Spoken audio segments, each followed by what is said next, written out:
Bon, premier snap de la journée à 15 heures pour plusieurs raisons. Première raison, je me suis couchée très tard, je me suis levée tard. Bon, je suis pas levée à 15 heures, hein, mais je me suis levée tard ce matin et parce qu'hier j'ai fait des gros live TikTok, c'était incroyable. Tous ceux qui étaient présents, franchement, c'était pas ouf. C'était pas ouf hier soir. C'était vraiment, j'étais pleine d'adrénaline, j'avais l'impression d'être sur une montagne russe. Ça monte, ça descend, ça. Wow, il s'est passé des trucs de fou. Il s'est passé des snipes à la dernière seconde. Waouh. C'est indescriptible ce qui s'est passé hier soir. Et après, bah, du coup, vu que j'ai fini les live tard avec vous, toute l'adrénaline et tout, toute l'excitation dans la soirée d'hier, j'ai eu beaucoup de mal à m'endormir. Donc je me suis endormie hyper tard. Et du coup, je me suis réveillée tard. Donc, un grand merci à toutes les personnes connectées, à la team Manon, à tout ça. Ouais. On s'est quand même bien débrouillé hier, on s'est bien défendu, on n'a rien lâché. C'était top. Et par contre, je me suis réveillée, donc la deuxième raison. La première raison, c'est que du coup, je me suis couchée tard, de bonne humeur sur TikTok et tout, c'était trop bien. Et la mauvaise nouvelle, enfin, l'autre raison, c'est que je me suis réveillée par contre de très mauvaise humeur. Voilà. Ouais, je disais, je me suis réveillée de mauvaise humeur. En fait, quand je te réveille déjà, quand je me réveille tard, moi, je suis pas bien. Je suis pas bien parce que j'ai l'impression que j'ai loupé au moins 2-3 heures de ma journée. Bon, ok. Mais je me suis réveillée, j'avais plein de messages, plein de trucs différents. C'est pas une personne en particulier qui m'a... En fait, que des trucs, dès le début, boum, pression de la journée, terrible. Faut faire ci, faut faire ça, harcelé de tous les côtés. Voilà. Et de manière générale, en fait, moi, l'hypocrisie, ça me saoule de manière générale. Je suis pas là du tout là pour vous dire ça, pour faire passer un... Pas du tout. Il y a personne que je vise, en tout cas. Personne que vous connaissez, vous, et que ne vous dites pas, oh, elle vise un tel, non, pas du tout. Je parle de manière générale. Est-ce que c'est moi qui ai un problème de franchise? Parce que déjà, la franchise, j'ai une question à vous poser. Est-ce que la franchise, c'est une qualité ou c'est un défaut? Parce que franchement, des fois, la franchise, ça sert pas. Ça sert pas de dire les choses. Parce que j'ai l'impression que sur Terre, il y a plus de personnes hypocrites que des personnes francs. Je sais pas, limite, c'est pas une qualité d'être hypocrite au final. Est-ce que vous comprenez ce que je vous dis? Est-ce qu'au final, de garder pour soi et de faire semblant, et au final de parler derrière le dos, ou même de rien dire, mais de faire ça, est-ce que c'est pas une qualité de savoir faire ça?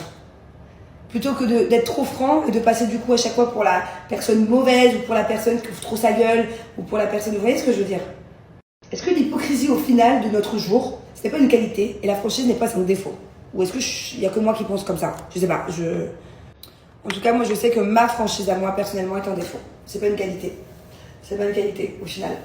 Donc, voilà. Dites-moi si vous êtes plutôt team hypocrisie, faire semblant avec les gens, et comme ça pour mieux se faufiler ou la faire à l'envers.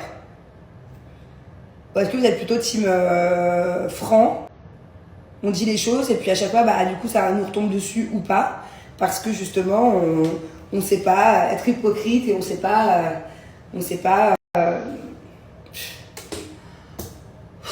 Encore une fois, là, je parle de manière générale. Il n'y a personne de visé.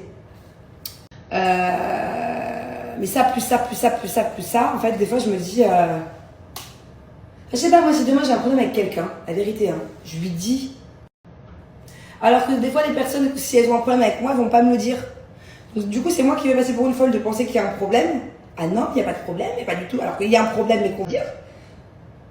Et moi, si j'ai un problème, directement, je contacte la personne.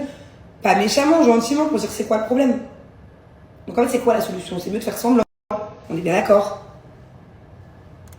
Mais je vais me détendre. J'étais bouffée de chaleur en ce moment. Pourquoi? Encore une autre question. J'ai trop de questions à vous poser aujourd'hui. J'ai des bouffées de chaleur de dingue depuis 4 jours. Et genre vraiment. À chaque fois que je demande à Ju ou à Ju quand on est à la maison, est-ce qu'il fait chaud? Ils me disent non. Pourquoi j'ai des bouffées de chaleur? Est-ce que c'est hormonal? Est-ce que ça a un rapport avec mon stérilet? Ça peut pas être la ménopause à 34 ans. J'ai regardé là par exemple, j'ai chaud, pourtant j'ai la clim. Je reviens, je vais mettre la clim à balle. Ça me fait ça depuis 4 jours, c'est... je comprends maintenant ma mère, ma belle-mère, ma tante ou... non, même pas, elles m'ont jamais dit qu'elles avaient des bouffées de chaleur. Si, j'ai une tante, oui, mais... je respire plus. Bon, je vous explique quelque chose, c'est que je suis partie à Bali et j'ai malheureusement, et vraiment pour le coup, J'ai vu une très grosse différence. Oublier mon savon de la Maison des Sultans quand je suis partie à Bali. J'étais en pharmacie, j'ai acheté un petit truc pourtant neutre pour laver le visage.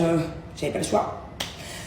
Et ça a été une catastrophe. C'est-à-dire que je sais pas si vous avez remarqué depuis une semaine que je suis rentrée de Bali. Là, ça va un peu mieux parce que du coup, j'ai retrouvé mon savon depuis quelques jours. J'avais des boutons, mais des boutons incroyables. Là, un énorme bouton, d'une sorcière. Là, j'en ai un. Là, là, là. Et entre chaque bouton, j'ai des petits trucs. Je sais pas si c'est des points noirs ou des mini boutons. Mais genre, cette partie-là de mon visage, elle est dégueulasse. Dégueulasse. J'ai eu un bouton là aussi, je sais pas si vous le voyez, un gros bouton là. J'en ai eu un là qui est parti hier et j'en ai eu un énorme là. Voilà. Je vois vraiment, vraiment la différence. Croyez-moi. Et alors là, maintenant, je peux vous dire que j'en suis encore plus persuadée qu'avant. Quand j'utilise mon savon lait de chèvre et quand je ne l'utilise pas. Je pense que l'eau de Bali n'a pas aidé aussi parce qu'apparemment l'eau elle est encore moins filtrée qu'ici. Alors déjà qu'ici, c'est pas terrible à Dubaï. Donc je peux vous dire que maintenant, genre, j'avais pas fait exprès de l'oublier, mais là c'est sûr et certain que ça va être une de mes priorités à mettre dans ma valise parce que voilà, je vois la différence du avant-après quoi. C'est incroyable.